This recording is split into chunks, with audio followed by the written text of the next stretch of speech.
마태복음 19장 16절에서 28절까지 말씀입니다. 마태복음 19장 16절에서 28절까지 말씀 함께 봅니다.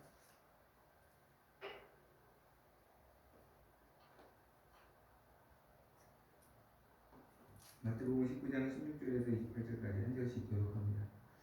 어떤 사람이 주께 와서 이르되 선생님이여 내가 무슨 선한 일을 하여야 영생을 얻으리까? 예수께서 이르시되 어찌하여 선한 일을 내게 묻느냐. 선한 이는 오직 한 분이시니라.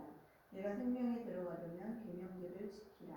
이르되 어느 계명 요우니까? 예수께서 이르시되 살인하지 말라, 간음하지 말라, 도둑질하지 말라, 거짓 증언하지 말라, 내 부모를 공경하라. 내 이웃을 내 자신과 같이 사랑하라 하신 것이니라. 그 청년이 이르되 이 모든 것을 내가 지키었사온데 아직도 무엇이 부족하니까? 예수께서 이르시되 내가 온전하고자 할진대 가서 내 소유를 팔아 가난한 자들에게 주라.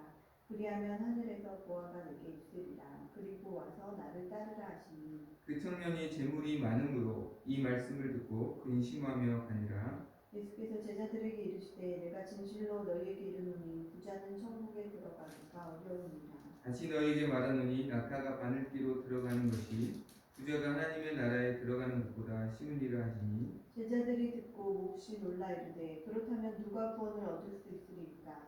예수께서 그들을 보시며 이르시되 사람으로는 할 수 없으나 하나님으로서는 다 하실 수 있느니라. 이에 베드로가 대답하여 이르되 보소서 우리가 모든 것을 버리고 주를 따랐사온데 그런즉 우리가 무엇을 얻으리이까? 읽겠습니다. 예수께서 이르시되 내가 진실로 너희에게 이르노니 세상이 새롭게 되어 인자가 자기 영광의 보좌에 앉을 때 나를 따르는 너희도 열두 보좌에 앉아 이스라엘 열두 지파를 심판하리라.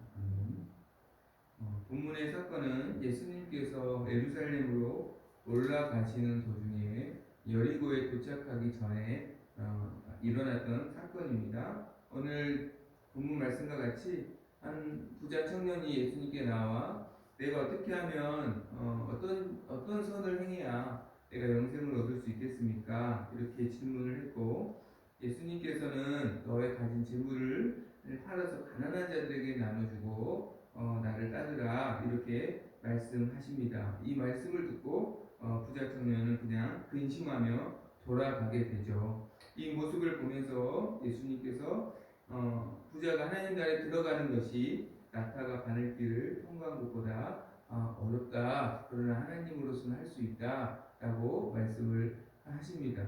이 사건은 마태복음, 마가복음, 누가복음 모두 기록되어 있는 사건입니다.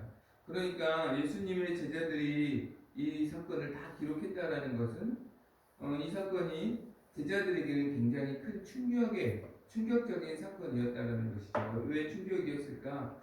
모두가 부러워할 만하고 이 사람은 무조건 천국에 가는 사람이라고 의심할 수 없었던 의심할 여지가 없어 보이는 그 청년에게 대한 주님의 평가가 자신들이 기대했던 것과는 전혀 다른 모습이었기 때문입니다. 이 청년은 어떠한 청년인가? 본문에서 보면 재물이 많다. 22절에 재물이 많은 청년. 그러니까 굉장히 부자인 청년입니다. 누가복음을 보면 이 청년은 간원으로 나와 있습니다. 관직에 나가 있는 사람이라는 거죠. 당시 이스라엘에서 관직에 나갈 수 있는 나이가 30살부터 관직을 가질 수가 있습니다. 그러니까 30살 초반 정도 되는 미혼이니까 30살 초반 정도 되는 그러니까 어떻게 보면 관직은 어떻게 보면 권력을 상징하는 것이죠. 그러니까 권력도 있고 그리고 재물도 많은 그런 청년이라는 것이에요. 더군다나 어릴 때부터 하나님 말씀을 따르고 하나님을 섬기는 그러니까 신실한 청년입니다. 그러니까 어릴 때부터 신앙적으로도 어떻게 보면 엘리트로 그가 훈련을 받았고 또 율법한 가정에서 자라서 재물도 많고 그리고 거기에다가 똑똑하고 또 자기가 자기의 능력으로 관직에 진출할 수 있을 만큼 어떻게 보면 요즘으로 말하면 최고의 스펙을 가진 그런 청년입니다. 그런데 그럼에도 불구하고 이 청년에게는 늘 영적인 그런 갈증이 있었다라는 것을 우리는 알 수 있습니다. 16절에 보면 선생님이여 내가 무슨 선한 일을 하여야 영생을 얻으리까. 예수님을 만났을 때 이 청년이 예수님께 나와서 마가복음을 보면 무릎을 꿇고 이렇게 질문을 했다고 해요. 그러니까 그만큼 자신은 이 영적인 갈증이 있었고 이 영적인 갈증을 어떻게 하면 해소할 수 있을지를 예수님께 나아가서 간절히 구한 것이죠. 구한 것이죠. 예수님은 이 영생을 얻기를 원하는 그리고 영적인 갈증을 해결하기를 원하는 이 청년에게 모든 재물을 팔아서 가난한 자에게 주고 나를 따르라 라고 말씀하십니다. 이 말씀은 모든 그리스도인이 가난하게 살아야 된다 그런 뜻이 아닙니다. 이 말씀은 그렇다고 선으로 구원을 얻을 수 있다라는 그런 뜻도 아닙니다. 이 말씀은 앞에 16절 말씀과 같이 연결해서 생각해 보아야 합니다. 이 청년이 영적인 갈증을 느끼고 어떤 내가 어떻게 선한 일을 해야 이 갈증이 해소될 수 있을까요? 라고 물었던 것에 대한 대답인 것이죠. 그러니까 이 예수님의 이 21절의 말씀은 이 청년이 영적으로 갈증을 느낄 수밖에 없는 근본적인 이유를 21절에서 가르쳐 주신 것이고 그리고 그것에 대한 해결책을 동시에 말씀해 주시는 말씀인 것입니다. 그래서 주님은 이 주님의 말씀을 통해서 이 청년이 영적인 갈급함이 근본적으로 해결되지 못한 이유를 먼저 말씀해 주신 거예요. 무엇이냐면 이 청년은 예수님을 주인으로 섬기는 삶이 아니라 자신의 재물을 더 사랑하고 더 의지하는 모습이 있다라는 것. 그러니까 그의 재물이 그의 주인이 되어 있다라는 것을 주님은 먼저 가르쳐 주신 것입니다. 18절부터 20절까지 말씀 보면 이 청년은 어릴 때부터 하나님의 말씀을 다 지켰다고 말합니다. 대표적으로 십계명의 말씀을 이 청년은 다 지켰다. 하나님의 말씀을 대표하는 것이 십계명이죠. 십계명의 말씀을 다 지켰다라고 말하고 있습니다. 그렇죠. 하나님의 백성에게 하나님께서 십계명을 지키라고 하셨죠. 중요한 것은 십계명을 지켜야 되는 이유가 사실은 더 중요합니다. 왜 십계명을 하나님의 백성인 이스라엘에게 지키라고 하셨는가? 출애굽기 10장 2절을 보면 십계명을 말씀하시기 직전에 이 말씀을 하십니다. 나는 너를 애굽 땅 종 되었던 집에서 인도하여 낸 내 하나님 여호와니라. 그러니까 하나님께서 이스라엘을 애굽에서 구원해 주셨다라는 것이에요. 애굽의 종이 될 수 있는 또 애굽 군대에 의해서 생명을 잃을 뻔한 그 이스라엘 백성들을 하나님께서 건져 주셨다. 구원해 주셨다. 그래서 참 생명과 참 자유를 하나님께서 주셨다. 그러니까 하나님께서 이스라엘의 구원자이시고 이스라엘의 생명의 주인이시기 때문에 당연히 하나님 말씀에 순종하는 하나님의 백성으로서 살아야 한다라고 말씀하신 것이죠. 그러니까 십계명을 지킨다는 것은 하나님이 나의 구원자시고 하나님이 나의 주인이십니다. 그렇기 때문에 내가 나의 뜻대로 이제 살지 않고 주님의 뜻대로 살겠습니다. 이렇게 되어서 순종하는 것이죠.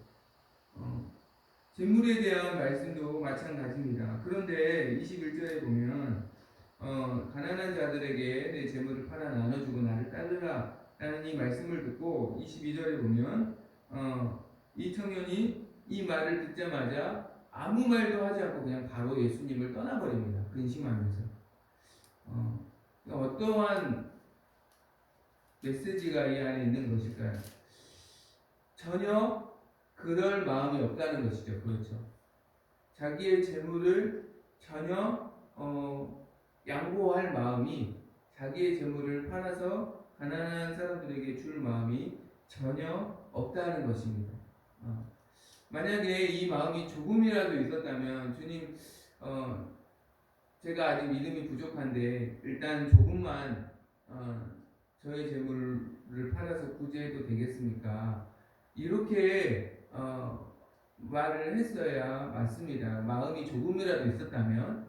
그러나 재물에 대해서만큼은 이 청년은 완강한 마음이 있었습니다. 완강히 거부하는 마음이 있었습니다. 왜요? 이 청년에게 있어서 사실 이 청년이 정말로 의지하는 것, 정말로 신뢰하는 것, 그것은 예수님이 아니라 바로 재물이었기 때문입니다. 그의 재물이 그의 삶에 안정감을 주는 실제적인 주인이 되어 있었다라는 것이죠.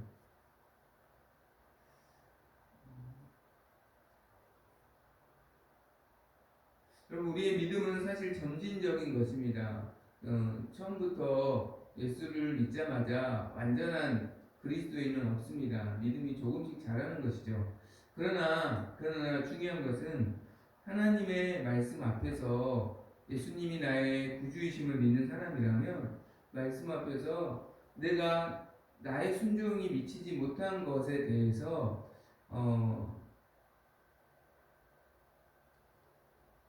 안타까워하는 마음이 있어야 하고 또 그것에 대해서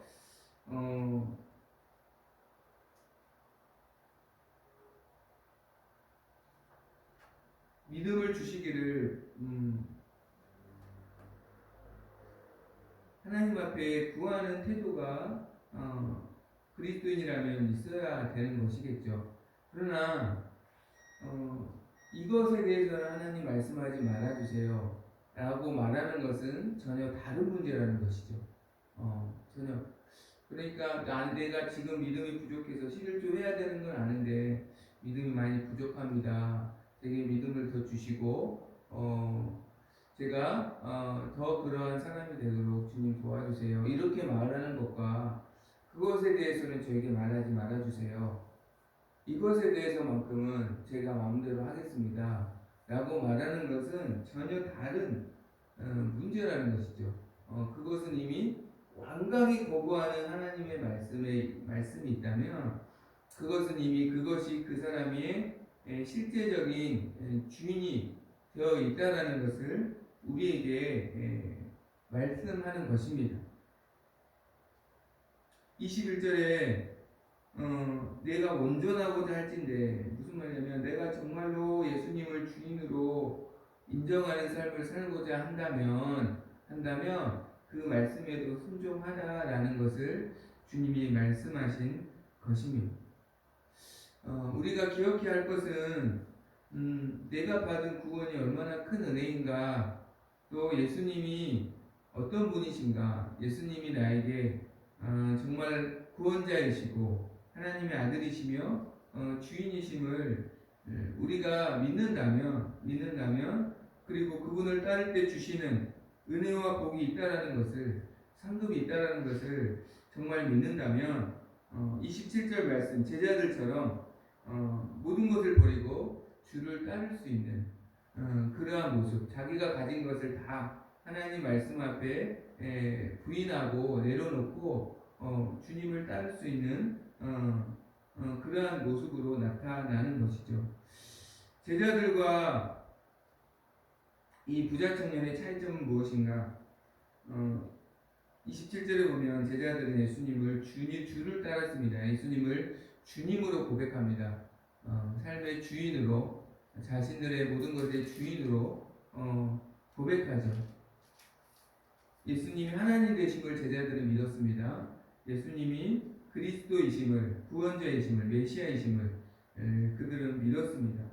이 믿음이 있기 때문에 그들은 모든 것을 버리고 주님을 따를 수 있는 것이죠. 이 믿음은 하나님으로부터 오는 것이기 때문에 예수님께서도 이것은 사람으로는 할 수 없고 하나님으로서만 할 수 있다라고 말씀하신 것입니다.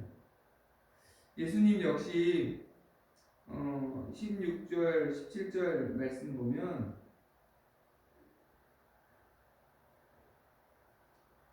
16절, 17절에 어찌 선한 일을 내게 물어보느냐, 선한 분은 하나님 한 분이시다라고 이 청년에게 말하는 것을 볼 수 있습니다. 누가복음 보면 이 부자 청년이 예수님께 선한 선생님이여라고 이렇게 질문을 해요. 그 질문 앞에 하나님만이 선하시다라고 예수님 사실 말씀하신 거거든요.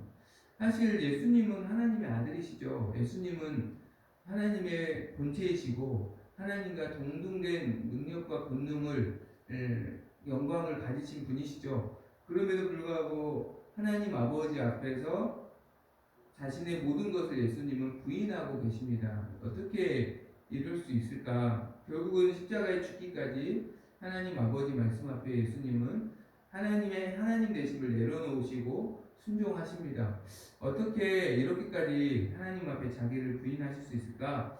예수님은 항상 하나님이 아버지 되심을 날마다 하나님과 교제하면서 날마다 알아가셨기 때문이죠. 그러니까 우리가 하나님을 알면 내가 가진 모든 것들이 하나님의 은혜에 비하면, 하나님이 내게 베풀어 주신 은혜에 비하면 아무것도 아니라라는 이 고백이 자연스럽게 나오게 되는 것입니다. 우리가 늘 입서야 하는 것은 16절, 17절 선한 일을 어떤 일이 아니라 하나님이 어떤 분이신지를 우리 날마다 알아가기에 힘써야 하는 것이죠. 하나님이 어떤 분인가, 하나님의 말씀을 통해서 날마다 예수님을 바르게 알고 믿어야 하는 것입니다. 그러할 때 나의 모든 것들을 부인하고 주님을 따르는 이 믿음을 하나님으로부터 얻는 자가 되는 것이죠. 또한 주님을 정말 주인으로 섬기는 자는 내가 자신 있고 잘하는 것으로 나의 불순종을 채우거나 만회할 수 있다라고 착각해서는 안 되는 것이죠. 17절부터 19절까지 말씀 보면 이 청년은 십계명의 모든 말씀을 어릴 적부터 다 순종했다고 말씀하고 있습니다. 그런데 정말 어릴 때부터 하나님 말씀을 다 배우고 알았던 청년이라면 이 재물에 대해서, 구제에 대해서, 또 11조나 또 하나님께 드려야 할 재물과 또 이웃을 위해 사용해야 하는 그 계명에 대한 말씀을 이 청년은 몰랐을까요? 이 구제에 대한 말씀을 예수님께 처음 들어본 것일까요? 아니겠죠. 어릴 때부터 이미 들었던 말씀이지만 예서 외면했던 것이죠. 그러면서 내가 다른 것은 다 잘하니까 이 정도는 괜찮겠지 라는 생각으로 지금까지 신앙생활 했던 겁니다. 내가 다른 것은 다 잘하니까 나는 부모도 공경하고 또 가능하지도 않고 도둑질하지도 않고 나는 경건하게 살고 있으니까 이 정도는 괜찮겠지 라고 생각하면서 애써 그 구제에 대한 말씀, 재물 하나님께 드린 것에 대한 말씀은 외면하며 살았습니다. 우리도 그렇습니다. 하나님 이 정도는 제가 제 뜻대로 하고 싶습니다 라고 여기는 그런 부분이 있을 수 있죠. 그러나 주님은 우리의 행복을 위해서 온전한 순종을 요구하십니다. 신명기 10장 13절 보면 내가 오늘 내 행복을 위하여 내게 명하는 여호와의 명령과 규례를 지킬 것이 아니냐. 그러니까 하나님 말씀에 우리가 온전히 순종할 때 우리가 주님 안에 온전히 거할 수 있고 그 안에서 우리가 참된 행복을 우리가 얻을 수 있으며 무엇보다 하나님 말씀에 온전히 순종할 때 사탄이 틈타는 것을 막을 수 있기 때문에 하나님은 우리에게 온전한 순종을 말씀하는 것입니다. 우리를 힘들게 하시려고 온전한 순종을 말씀하신 게 아니라 그의 반대로 우리에게 온전한 순종을 주시기 위해, 온전한 행복을 주시기 위해서 온전한 순종을 요구하는 것이죠. 그래서 내 불순종을 다른 순종으로 합리화하거나 정당화하지 말고 오히려 우리 연약함을 고백하고 주님의 도우심을 구하며 더 온전한 하나님의 백성의 모습으로 나아갈 수 있는 저와 여러분이 되기를 바랍니다. 또한 주님께서 내 재물을 팔아 가난한 자들에게 주라 말씀하신 이유는 첫 번째는 재물이 너의 주인이 되어 있다는 걸 깨닫게 해주시기 위해서였고, 두 번째는 이 청년이 하늘의 보화를 쌓게 하시기 위해서 가난한 자들에게 나눠주고 주님을 따르라라고 말씀합니다. 그러니까 이 청년이 자신의 보물을, 재물을 이 땅에 쌓지 말고 하늘에 쌓게 하시려고 주님 가난한 자들에게 나눠주고 주님을 따르라고 하신 거예요.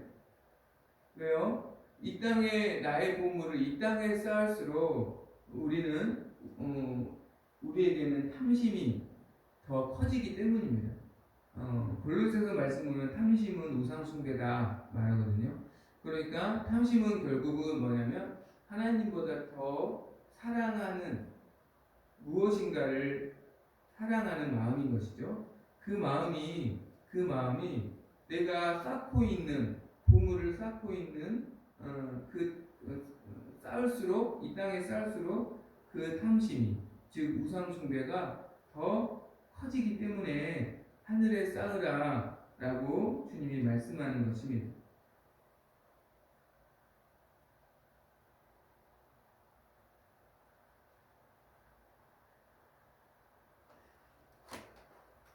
이 청년이 부자여서 구원받기가 어렵다고 말씀하신 게 아니라 부자도 구원받을 수 있죠. 그런데 무슨 말씀이냐면 이 땅의 재물을 쌓는 부자는 구원받기가 어려운 것입니다. 왜요? 이 땅에 재물을 쌓으면 쌓을수록 탐심이 생기기 때문에 하나님보다 그것을 더 사랑하게 되기 때문에 바늘길을 통과하는 것처럼 낙타가 바늘길을 통과하는 것처럼 어렵다라고 말씀하신 거예요. 그래서 이 탐심의 유혹을 피하게 하시려고 가난한 자들에게 즉 하늘의 보물을 쌓으라라고 말씀하는 것입니다. 하늘의 보물을 쌓으라는 것은 하나님의 뜻대로 하나님이 주신 재물을 사용하라는 것이죠. 하나님의 뜻대로 사용하면 그것은 이 땅에 쌓여지는 게 아니라 하늘에 쌓여져서 탐심을 피할 수 있을 뿐만 아니라 하늘의 보물을 쌓는 자가 되어서 주님께 칭찬을 얻게 된다라는 것입니다. 잠언 3장 9절과 10절 보면 내 재물과 내 소산물의 처음 익은 열매로 여호와를 공경하라. 그래야면 내 창고가 가득히 차고 내 포도주 틀에서 새 포도즙이 넘치리라 라고 말씀합니다. 그러니까 나의 보물을 가지고 하나님 뜻대로 하나님을 공경하는데 사용하는 사람은 탐심을 피하고 우상 숭배를 피하고 더욱더 하나님이 이 땅에서 채워주시는 하나님의 은혜와 복을 얻게 될 줄로 믿습니다. 누가복음 12장에 보면 이 땅에서 보물을 쌓기만 한 어리석은 부자 이야기를 합니다. 이 사람은 계속 쌓기만 해요. 창고를 계속 늘려가지고 자기의 재물을 계속 쌓기만 합니다. 그러니까 생명의 주인이신 하나님을 섬기지 못하고 계속해서 그 재물을 섬기는 어리석은 부자가 되는 것이죠. 그 부자에게 주님 말씀하시죠. 어리석은 자여, 내 생명을 오늘 내가 취하면 내가 쌓고 있는 게 다 누구 것이 되겠느냐 라고 주님이 어리석은 부자의 어리석음을 책망하시는 것을 우리는 볼 수 있습니다. 여러분, 쌓으면 쌓을수록 내 탐심이 더 커질 뿐입니다. 그리고 나의 생명에 대해선 무지한 자가 될 뿐입니다. 이 땅에 쌓지 말고 하나님 뜻대로 사용하여서 하늘에 쌓는 저와 여러분이 되기를 간절히 소망합니다. 이스라엘 왕 중에 가장 위대한 왕이라고 말씀하고 있는 다윗을 보면 항상 다윗이 어떻게 보면 다윗의 시대에 가장 많은 전쟁이 있었고 그 모든 전쟁에서 항상 승리했잖아요. 그러니까 가장 많은 전리품을 모든 왕들보다 다윗은 많이 가졌을 것입니다. 근데 성경을 보면 다윗은 그것을 쌓지 않습니다. 쌓지 않고 항상 하나님께 드리죠. 하나님께 드리고 그리고 솔로몬이 나중에 성전을 건축하는 데 있어서 성전을 건축할 수 있도록 거기에 다 사용하고 드리는 것을 우리는 볼 수 있습니다. 다윗이 끝까지 신앙이 변질되지 않고 하나님을 끝까지 주인으로 섬기고 하나님의 영광을 위해서 살 수 있었던 비결은 그는 쌓지 않고 이 땅에 쌓지 않고 하나님의 뜻대로 그는 하늘에 쌓는 자가 되었기 때문입니다. 어떻게 하면 보물을 이 땅에 쌓지 않고 하늘에 쌓은 자가 될 수 있을까? 그것은 저는 작은 돈부터, 작은 보물부터, 또 지금부터 하나님 뜻대로 사용하는 자가 되어야 할 줄로 믿습니다. 지금 하지 않으면서 내가 나중에 더 많은 돈을 벌면, 더 많은 재물이 생기면 내가 선교도 하고 내가 구제도 하고 그렇게 하겠습니다. 이렇게 말하는 것은 성경의 말씀과 다른 태도라는 것이죠. 성경은 지극히 작은 것에 충성된 자가 큰 것에서 충성된다고 말합니다. 작은 것에 불의한 자는 큰 것에도 불의하게 된다. 그러니까 지금 작은 것에도 헌신하지 못하는 사람은 큰 것에서도 헌신하지 못하고 지금 작은 것에 불의한 사람은 결국 큰 것에도 불의한다 라고 성경은 말씀합니다. 1,000원이 있을 때 11조를 못하는 사람이 과연 100만 원이 생겼을 때 11조를 할 수 있을까? 그렇게 생각하지 않습니다. 100원을 헌금할 수 있는 사람이 10만 원을 헌금할 수 있는 것이죠. 지금부터 작은 것부터 하늘에 쌓는 하나님의 뜻대로 사용할 수 있는 지혜로운 하나님의 사람이 되기를 소망합니다. 이 부자 청년이 하나님 나라에 갈 수 없다라고 말씀하시는 이 모습은 모두에게 충격적인 말씀이었습니다. 혹시 내게도 어떤 말씀에 완강히 불순종하고자 하는 그것이 있다면 그것이 내 주인이 되어 있다라는 것을 우리가 깨달기를 바라고 하나님이 어떤 분이신지를 더 알기를 힘쓰는 저와 여러분이 되기를 소망합니다. 다른 순종으로 나의 불순종을 채우려는 모습보다는 나의 연약함을 하나님께 고백하고 다스려 주시기를 기도해야 할 줄 믿습니다. 나의 보물을 이 땅에 쌓는 것이 아니라 하나님의 영광을 위해서 하나님 뜻대로 사용하는 자가 되기를 바라고 지금 작은 것부터 하나님께 순종할 수 있는 저와 여러분이 되기를 소망합니다.